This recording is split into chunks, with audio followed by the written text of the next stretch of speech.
Que honra, também estou arrepiado aqui. Vamos lá, fazendo uma audiodescrição para quem não pode me enxergar com os olhos, mas que pode me enxergar com outros órgãos suprassensíveis, que isso a gente pode falar um pouquinho também. Bom, eu estou aqui na minha casa, no meu escritório. Eu estou nesse momento com uma camisa azul clara. Ao meu lado direito tem uma câmera fotográfica antiga, uma plantinha verdadeira, uma decoração music, uma parede branca. Eu estou com um bigode e uma barba mal feita. Essa é a minha audiodescrição, mas quero aproveitar para dizer que internamente estou muito honrado e feliz por estar aqui e que essa oportunidade de estar falando nesse momento para milhares e milhares de casas vai fazer sentido se eu conseguir sair depois desses 30 minutos fazendo o pensamento de vocês estar um pouquinho mais organizado, o sentir de vocês estar mais aguçado e a vontade de querer dar um pequeno próximo passo esteja ativada. Então faço votos que esses minutos que a gente tem juntos façam sentido. E eu queria começar com uma imagem assim, né? A gente está numa grande aldeia global nesse momento. Eu recebendo vocês na minha casa e eu aparecendo na casa de vocês. Peço permissão para entrar. E uma vez eu entendi, perguntando para uma tia de Stefano, qual que era o objetivo da humanidade no mundo. E ele disse assim: cada ser humano é como se fosse um neurônio que quando se encontra, cria sinapses, cria novos pensamentos. Também criou a educação, a política, a economia, o Social Good Brasil, esse dia de hoje. Então, cada um do seu jeito, da sua maneira, nesse momento a gente cria um grande pensamento global. E por isso a minha honra e a minha alegria de poder falar um pouquinho sobre esvaziar e o essencialismo, que a gente cria um pensamento muito ancorado no sentir e muito determinado no querer e no fazer. Bueno, começando então, tem uma frase que foi um insight que eu quero compartilhar para a gente começar a pensar. Quando me esvazio do excesso, me preencho do que sou. Essa frase ficou martelando na minha cabeça por um bom tempo. Quais os excessos que a gente tem hoje em dia? Acho que esses são muito simples e até óbvios da gente observar. Mas como eu me preencho do que sou? Como que no vazio eu entendo o que eu sou? E como se esvaziar para, enfim, acessar o que eu realmente sou, o que você realmente é? São todos pensamentos e questionamentos que não têm resposta. Então, eu não venho com nenhuma resposta, mas talvez deixando um sabor da gente investigar cada um da sua maneira o que é se esvaziar e se conectar com o vazio. Eu vou trazer um pouquinho mais para frente a visão do essencialismo, que nos ajuda a organizar e se esvaziar. Mas, primeiramente, eu quero dizer para vocês que possivelmente eu vou trazer coisas que vocês já sabem, mas talvez não lembrem. Então, eu vou relembrar um pouquinho vocês. E a sabedoria, na minha visão, nessa minha trajetória de 16 anos investigando e vivenciando diversas experiências de autoconhecimento e de espiritualidade, é que todo mundo tem a resposta do que viemos fazer, o porquê viemos, só que a gente investiga muito pouco e a gente se esvazia muito pouco. Então, quando eu me esvazio do excesso, eu me preencho do que sou. Esse é um convite muito importante, muito especial para os dias de hoje, porque a gente está, como vocês sabem, e eu estou dizendo que isso é óbvio, porque o óbvio precisa ser dito, repetido e praticado. Mas é óbvio que a gente está com excesso de informações, excesso de hiperconexão, excesso de necessidades, excesso de coisas, excesso de preocupações, e isso faz com que a gente se desloque do nosso lugar de plena potência, se desloque do nosso lugar de ter discernimento, do dizer sim para as coisas mais importantes, as coisas essenciais. A gente normalmente está dizendo não, porque a gente está dizendo sim para muita coisa que não faz sentido. O livro Essencialismo, que eu vou falar um pouquinho, traz uma frase que é muito forte. A gente vive num momento que tem a desimportância de quase tudo. O que a gente faz quase tudo é desimportante. E a gente esqueceu de cuidar do que é mais importante nas nossas vidas. Então, mais do que eu ficar falando, eu quero praticar com vocês em um minutinho o nosso esvaziar. Eu sei que nesse momento dentro do estúdio tem um monte de gente preocupada com um monte de coisa.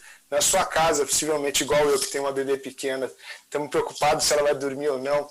Então, nesse milésimo de segundo, eu queria que a gente conectasse as nossas casas com uma respiração para a gente esvaziar. Vai ser uma respiração breve, mas que eu acho que ela tem talvez tanta potência ou mais potência do que eu venho trazer de conteúdo. Então, nesse momento, queria convidar vocês para achar uma posição confortável. Eu não estou vendo ninguém, então estou torcendo para que dê certo. Quem quiser fechar os olhos, ou quem quiser ficar com os olhos abertos. E nesse momento eu queria convidar para a gente respirar juntos. Que isso realmente é o que nos conecta. Então, puxar o ar com atenção, soltar o ar.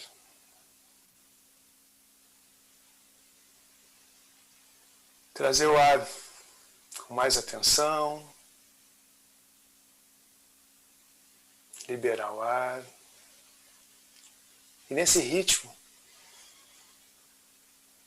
de inspirar e soltar, a gente vai esvaziando das nossas preocupações que até agora estavam presentes, da correria de ter que, para estarmos aqui, presentes, juntas e juntos.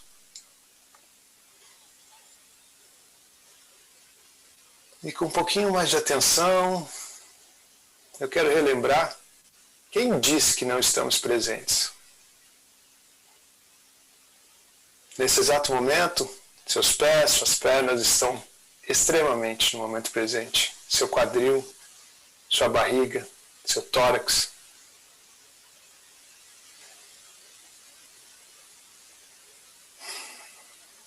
Nesse exato momento, tem uma orquestra tocando internamente, no compasso, no ritmo, fazendo essa máquina excepcional que é o seu corpo funcionar.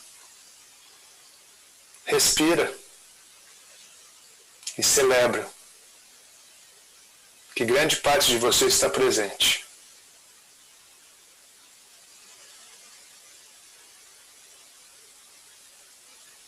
Respira e celebra a oportunidade de estar viva e vivo.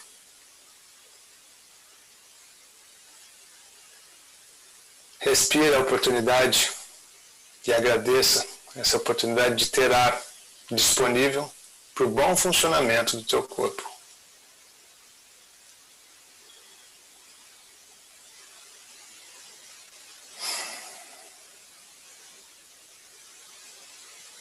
Mais 2 respirações profundas no mundo inteiro.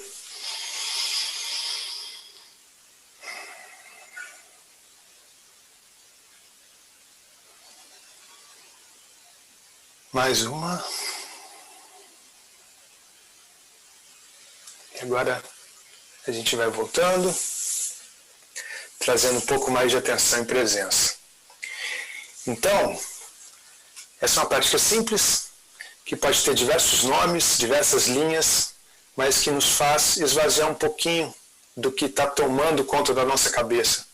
E o que eu entendi é que o nosso corpo quase inteiro está presente, mas o que não está é a nossa mente, a nossa preocupação.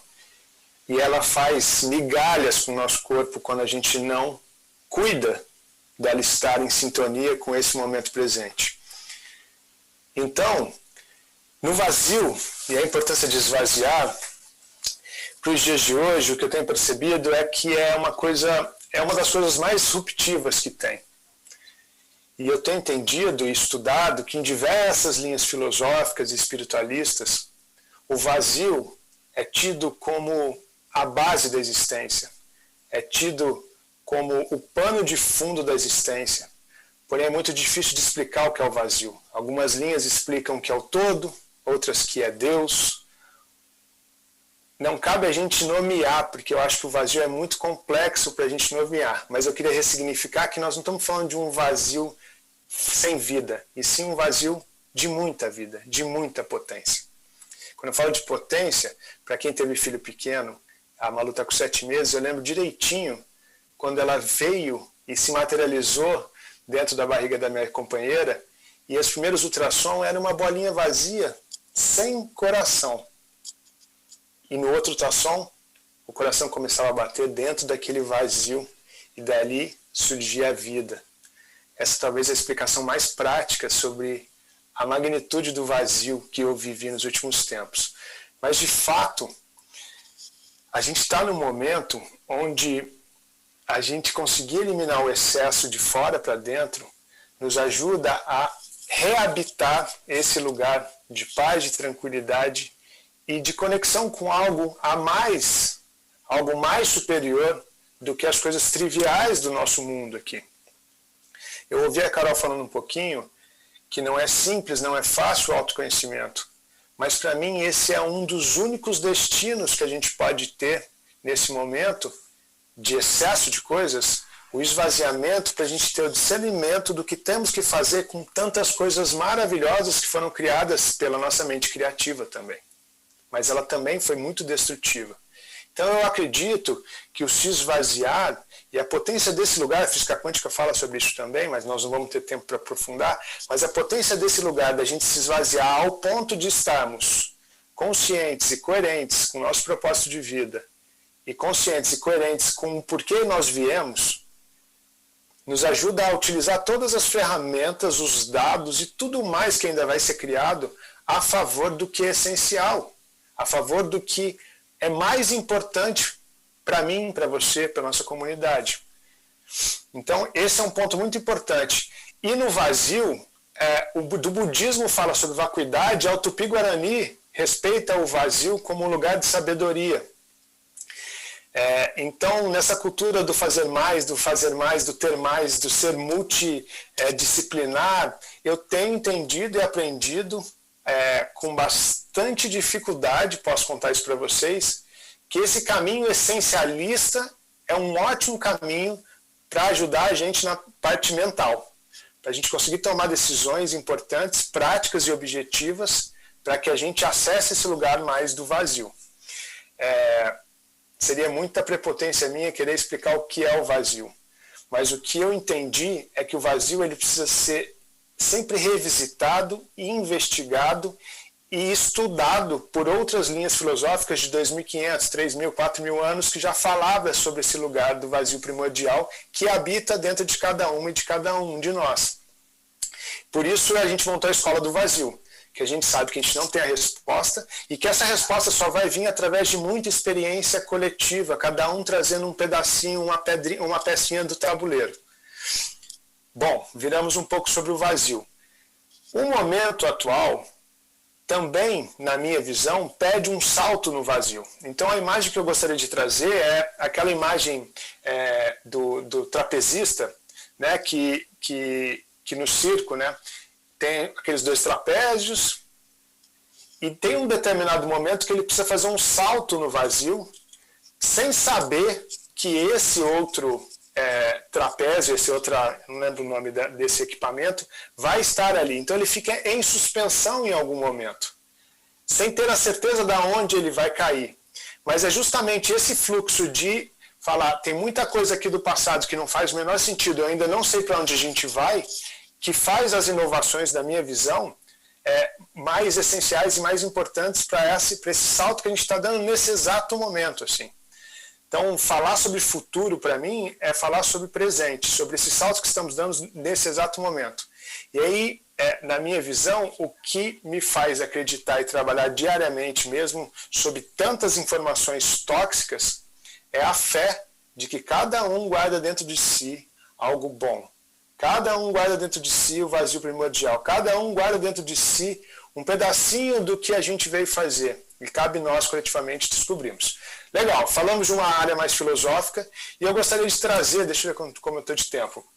Eu gostaria de trazer alguns pontos desse livro Essencialismo, A Busca Disciplinada por Menos, porque foi, dentre tantas vivências, experiências, tantas coisas, eu acho que o essencialismo ele veio me ajudar a colocar em prática muitas coisas que já faziam sentido e eu não dava tanta conta. Então, acho que nesses próximos 10 minutos eu vou falar um pouco da visão essencialista. É um livro que é do Greg McKeown, que chama Essencialismo, a busca disciplinada por menos. Esse livro, ele caiu na minha mão com 2 meses de licença paternidade e ele virou quase que um guia de sobrevivência. Então, como ele é muito óbvio, muito simples, ele me trouxe âncoras importantes para seguir. Porque quando a gente é pai, e pai presente, e mãe presente, o que acontece nesse momento pós-nascimento da coisa mais importante da nossa vida? Aumenta muito o trabalho, diminui as horas de sono e diminui o seu tempo. Então, o essencialismo tem sido um manual de sobrevivência. E eu quero trazer alguns highlights, assim, algumas coisas importantes que ele diz, lembrando que vai ser óbvio. Se não estabelecemos prioridades, alguém fará por nós. Esse é um ponto que todo mundo fala e repete, mas que, de fato, pouca gente coloca na prática. Então, qualquer um desses pontos, anote para colocar em prática, porque aí vai fazer sentido eu estar falando sobre isso. Então, assim, o que tem acontecido? A gente não investiga internamente o que é prioridade para a gente não decanta as informações e as descobertas, a gente não abre espaço para a gente entender, internalizar e principalmente digerir tudo o que está acontecendo. Então, a gente não tem força suficiente para estabelecer as nossas prioridades. E aí o que acontece? O mercado, a moda, nosso patrão, nossa companheira, situações sociais, estabelece as prioridades para a gente. Aí o que acontece? A gente começa a viver uma vida que não tem a nossa cara. A gente começa tem uma analogia legal, que o cuco é um passarinho, que ele faz o quê? Ele chega num ninho de um outro pássaro, enquanto o pássaro está viajando, está comendo, está fazendo alguma outra coisa, e ele joga o ovo do outro pássaro fora e bota o ovo dele. E vai embora. Nesse momento o pássaro volta e choca o ovo. Quando ele choca aquele ovo, nasce um pássaro muito maior que ele, com a cara de uma outra ave, só que ele fica a vida inteira cuidando desse pássaro, alimentando esse pássaro que é maior que ele, dando mais trabalho. E muitas vezes a gente vive nesse sistema cuco, assim. Alguém veio e botou um ovo na nossa vida, na nossa história, e a gente choca esse ovo. Isso pode ser uma ideia boa, mas principalmente é uma ideia, muitas vezes, a ideia tóxica, é fazer que a gente compre coisas que a gente não precise, é fazer a gente brigar com pessoas, não por nossos motivos, mas por outros motivos. Então, acho que essa visão da prioridade do ovo do cuco, se ficar na nossa cabeça, será que eu estou chocando ovos que não são meus? Será que eu estou comprando brigas que não são minhas? Né? Então, acho que esse é um primeiro ponto que ele traz. Outro ponto que ele traz que é importante, porque o não essencialismo está em toda parte. E aqui cabe dizer que eu não sou um essencialista especialista, eu sou um não essencialista em tratamento. Então, estou partilhando um pouco do que está fazendo sentido na minha história nesse momento. Porque o não essencialismo está em toda parte. Opções demais, nunca a gente teve tanta opção, só que a gente não tem tempo, recursos mentais, financeiros para comprar ou para estar ligado em todas as opções. Então, isso está um bug na nossa cabeça. Excesso de pressão social, né? Então, a gente tem que ser de uma forma, tem que ser de outra, a gente posta e já tem que ter não sei quantos likes, a gente é medido por números e também por pressão social. Não é possível que o Rodrigo então não vai fazer isso, vai fazer aquilo. Sintam isso na vida de vocês, o excesso, parece que está o mundo inteiro assim, cobrando da gente, a gente não consegue mais viver desligado disso. E a ideia de que podemos ter tudo, acho que essa é uma ideia catastrófica e desastrosa, e que faz com que a gente ande pelo mundo achando que a gente é dono de tudo. Vou dar uma aceleradinha.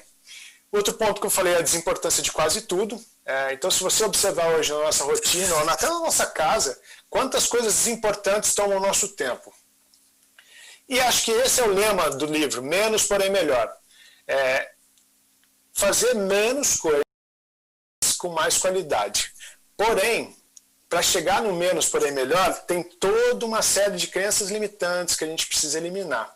Mas um pensamento rápido, assim, é você levar o menos, porém melhor, anota aí no seu celular, na sua agenda, onde tiver, para toda vez que for tomar uma decisão, trazer o menos, porém melhor. Para você escolher os caminhos para tomada de decisão, e isso naturalmente vai fazer a gente esvaziar. E por fim, isso é muito cruel colocar em prática, mas é muito, muito importante ficar guardado na nossa cabeça. Se não for um sim, com certeza, então é não. Isso é cruel. Se não for um sim, com certeza, então é não.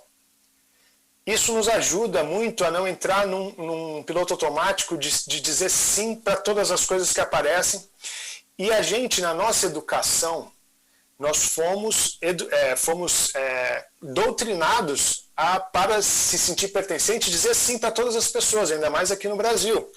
Então, dizer não é quase que xingar a pessoa, na minha visão.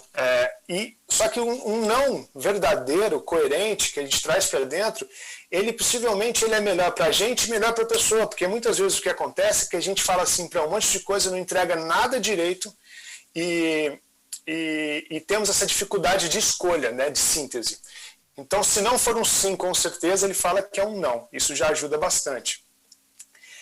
E o que ele fala do essencialismo para o não essencialismo, a diferença deles dois, basicamente, que o essencialista ele explora muito mais antes de tomar uma decisão. Então ele gasta bastante tempo olhando todas as possibilidades, para depois ele eliminar o que não faz sentido e depois ter um plano de execução muito assertivo, muito pé no chão.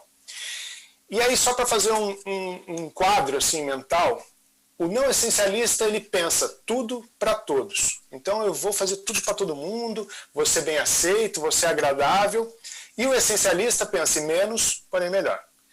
O não essencialista faz uma busca indisciplinada por menos e o essencialista uma busca disciplinada por menos. Não, desculpa, o não essencialista uma busca indisciplinada por mais. E o essencialista uma busca disciplinada por menos. E o que ele faz, ele tem uma vida que não satisfaz e ao mesmo tempo o essencialista tem uma vida com significado. Então, essa visão, que é óbvia, só da gente virar um pouquinho o nosso mindset de escolha na hora da gente tomar uma decisão, menos porém melhor. Será que isso está conectado com a minha essência? Porque o que a gente acontece é uma pandemia também da gente fazendo o que a gente não quer, para comprar coisas que a gente não deseja, com dinheiro que muitas vezes a gente não tem, para agradar pessoas que a gente nem gosta tanto. Então acho que esse é um ponto muito importante também de ficar no nosso radar e a gente ficar digerindo isso. Será que eu estou cuidando mais das coisas que são essenciais ou das coisas que são superficiais?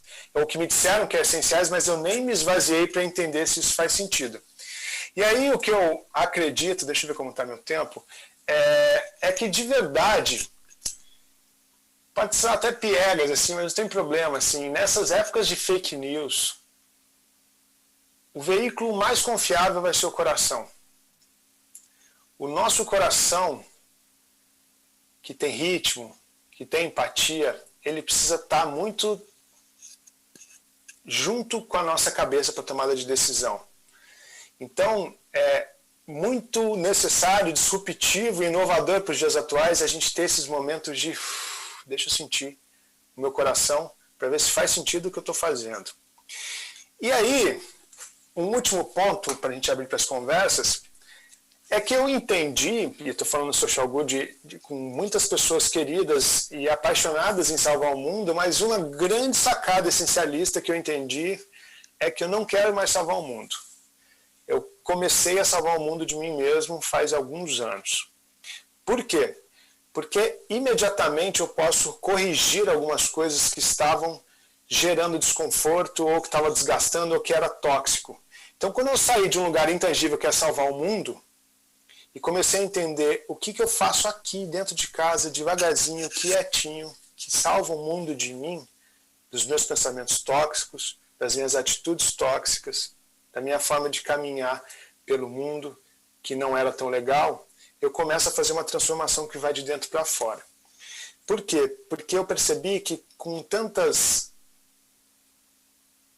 Eu não gosto de falar muito essa palavra, mas tantas desgraças no mundo, tantas pessoas que ainda não despertaram para o que a gente pode ser, a gente paralisa quem tem um pouco de sensibilidade, quem tem um pouco de confiança, a gente paralisa. E o que eu entendi é que possivelmente eu gero mais impacto trabalhando um pouco menos ou com menos intensidade durante 50 anos, que vão pela frente, do que eu trabalhar hardcore, querendo resolver todas as coisas em 3, 4, 5 anos. Então, talvez o meu impacto ele vai ser muito maior durante 50 anos. Então, eu quero estar com vocês por mais 50, 60, 70 anos e a gente poder passar para as nossas crianças essa visão mais essencialista, essa visão de menos, porém melhor, para que elas deem continuidade. Porque se a gente pensar, nós somos o resultado dos sonhos dos nossos bisavós, dos nossos tataravós. E eu quero ser os sonhos mais lindos das minhas netas, bisnetas, tataranetas. Eu quero, nesse momento, poder ser uma vírgula ou um ponto final a muitas questões que só dependem de mim, das minhas ações, como o machismo dentro de casa, né? Como diversos outros pontos que cabe a cada um de nós resolvemos quietinhos. E aí, por fim, eu acho que essa caminhada de não paralisar ela é muito importante com rede de apoio, que é uma outra coisa óbvia, mas que a gente faz pouco. Participar de grupos, de comunidades que estudam e aprofundam e que se apoiam. A rede, na minha visão, ela é ótima para deitar, para a gente celebrar, mas ela é ótima para deitar quando a gente está sucumbindo das dores do mundo, que passam pelo coração e pela mente de todo mundo que quer um mundo que a gente merece. A rede de apoio é muito importante. E é isso que eu tenho feito nos últimos 7 anos, criado rede de apoios, de diálogos sinceros ao redor de temas importantes como essencialismo, constelação familiar, antroposofia e tudo mais. Enfim, quero a gente por muitos anos juntos, espero que tenha feito sentido e que vocês coloquem qualquer coisinha que eu falei em prática que já para mim já vai ter valendo. Carol? Rodrigo, obrigada, muito obrigada. Muito dentro do fluxo dessa agenda, muito especial, assim, tô trazendo um convite para a gente respirar junto, para a gente se sentir presente junto, cada um, né, num lugar aí do Brasil e do mundo. E a gente tem uma pergunta, assim, bem legal do público. Tu falou que se a gente não estabelece prioridade, alguém faz por nós. Então, quais práticas no dia a dia que podem fortalecer as nossas prioridades? Bom, eu acredito que primeiro é um trabalho de proatividade, da gente sentar e rascunhar as nossas prioridades. A gente ter uma lista do que é importante para a gente. Vou te dar um exemplo básico. Eu não crio nenhum projeto que me atrapalhe na criação da minha filha. Essa é uma prioridade da minha vida. Então, pode ser o projeto mais lindo do mundo. Essa é uma prioridade, cuidar da minha filha nesse momento. É essencial. Quando a gente tem... Aí você pode listar 2 ou 3 que são essenciais, fundamentais, e que elas estão muito parecidas, tá? Entre nós todas e todos, assim. Elas são muito básicas e muito parecidas. Tendo esse... como se tivesse um cofre que guardasse a essência das nossas prioridades, quando vier convites, situações... Dá 2, 3 minutos.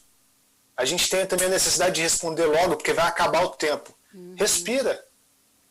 Entende se isso tem sinergia com as coisas que você faz. E se cabe no seu tempo hoje. Porque o que mais acontece é que a gente quer fazer um monte de coisa junto e não faz nada direito.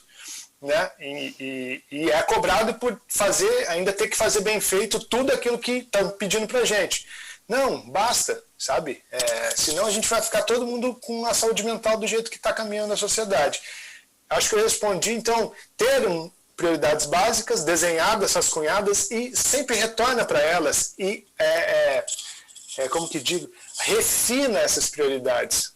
Refina elas, tenha elas bem na cabeça, bem no coração, bem na mente, que elas são os alicerces nossos, assim. Fez sentido, Carol? Respondi? Fez. E respira, né? Gostei, o respira também. Hoje me aconteceu um fato, eu estava saindo de casa correndo aqui pro estúdio, milhões de coisas na cabeça, aí meu marido falou, a gente tem que tomar tal decisão, uma decisão bem importante da escola dos filhos.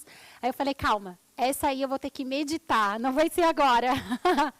Né? Então, muito isso, assim. E o que acontece muitas vezes, gente, por exemplo, quando a gente vai para o hospital, ou quando morre alguém, ou quando acontece alguma catástrofe, a vida nos para. E a gente vê que tudo que parecia que era importante, que dependia da gente, que as coisas se encaixam. Não é sobre assim, abrir mão de tudo e tipo, ligar a tecla do... Né, não estou ligando para nada e pouco me importa. Não é sobre não se importar. É sobre entender o que é importante, assim. Então, o que é importante e verdadeiro para a gente. Então, a vida muitas vezes nos paralisa, para fazer a gente repensar. Então, para que eu vou ter que passar 15 dias no hospital se eu posso passar 1 minuto e meio, 2 minutos e meio, cada decisão, entendendo se faz sentido e se cabe no meu momento atual de vida? Sim, maravilhoso, verdadeiro. Assim, a gente tem mais uma pergunta, tá, do público que eu vou te fazer. Como ser fio nesse tecido social para podermos descansar um na força do outro? Ser. E pedir ajuda, pedir apoio. E pedir apoio mesmo. Nos bastidores de todo mundo que ama seres humanos, de todo mundo que empreende os seus negócios focados em seres humanos, nos bastidores está todo mundo cansado, estressado, com quase burnout. Está todo mundo precisando de ajuda. A vulnerabilidade de pedir ajuda, ela é uma grandeza nos dias atuais. A maternidade, então, bom, não era sobre isso, mas, gente, se tiver uma mulher e um homem que acabou de ter filhos, não pergunte, eles precisam de ajuda. Só pergunta como ajudar, não entra na vida deles. Mas assim, está todo mundo precisando de ajuda. Então você que está aí à frente, e que a gente precisa que as pessoas que estejam à frente dos negócios sociais permaneçam por muitos anos nesse lugar, peça ajuda. Às vezes, atrás de um sorriso ou que as redes sociais nos mostram, as pessoas não conseguem acessar. A gente fala de furar bolha, mas a gente também está precisando furar uma bolha que protege o Rodrigo, a Carol. A gente precisa ir numa segunda, terceira camada, e essa camada está ferida. Porque se a gente vive no mundo que a gente está, observando as coisas que estão acontecendo, se a gente não está ferido, alguma coisa está estranho. Mas como a gente se regenera? Na rede, no pedido de ajuda. Né? Então, o que eu quero te dizer é assim, procure mais pessoas, elas também estão cansadas, elas também estão precisando de ajuda. Um dia você cuida, outro dia você é cuidada. Essa é a minha visão. Eu tenho feito rodas de diálogo quase semanalmente e, um começar a chorar, a resto da galera toda começa, porque se permite. Isso é ser humano também. Se a gente não tiver com vontade de chorar nesse momento, alguma coisa estranha está acontecendo. Mas como a gente se protege de alguma forma e a gente se regenera para a gente continuar os nossos trabalhos. E aí tem uma briga externa, que a gente sabe, mas tem uma batalha que ela talvez é tão difícil quanto ou mais difícil, que é se investigar. O que é essencial, como eu me esvazio, como eu encontro esse meu terroir para eu voltar para esse lugar e estar forte para a próxima palestra, para a próxima conversa, para o próximo diálogo. Respondi? Super. Ai, Rodrigo, eu ficava aqui um tempão batendo papo contigo, trazendo perguntas da galera no chat. Obrigada, pessoal, pelas perguntas. Infelizmente, a gente vai ter que ir para a próxima atividade, mas esse é só o comecinho. Não, felizmente. Vocês preparam tantas coisas incríveis, acho que cada um tem que falar um pouquinho. Eu quero deixar só de presente para as pessoas que quiserem participar. A gente tem um grupo de estudos sobre essencialismo e eu deixei uma degustação para quem fizer sentido. Acho que alguém vai colocar no chat. Eu espero vocês, rede de apoio, e vou estar lá para chorar, para se abraçar, para estudar juntos. Então tem um presente para o Social Good. Quero agradecer, Carol, quero agradecer a todas e todos que estão aí por trás nos bastidores. Para mim é uma honra, uma alegria, e sempre que tiver espaço, eu estarei aqui com vocês. Oh, querido, obrigada pela parceria de sempre, tá? Vou encerrar com uma frase que tu falou. Quando me esvazio de excesso, me preencho do que sou. Perfeito. Valeu, Rodrigo. Até mais. Até mais.